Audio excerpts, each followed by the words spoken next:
চেনটা কার দেখে তো আমার মনে হচ্ছে যখন সে ওই চেনের ভিতরে হাত দিয়ে দেয় সে তখন ওখান থেকে উধাও হয়ে যায়। আর কিছুক্ষণ পর ওখানে দুটা ছেলে চলে আসে। তারা এখানে দেখতে পায় যে এখানে একটা গাছের উপর চেন পড়ে আছে, তারা ওখান থেকে ওই চেনটা নিতে যায়। যখন এই ছেলেটা চেনটা নিতে যাবে তখনই সে উধাও হয়ে যায়। আর ওই ছেলেটা বলে, আরে আমি চেনটার ভিতরে হাত দিয়েছি আর আমি কোথায় চলে যাচ্ছি।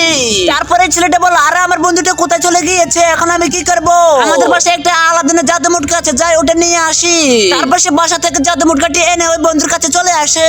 এই আলাদিনের জাদু মুটকা আমার বন্ধুকে তুমি ফিরিয়ে দাও। তখন এই ছেলেটা শয়তানের জাদুর চেন থেকে মুক্তি পায়। আরে এই জাদু মুটকাটি আমাদের অনেক বড় উপকার করেছে।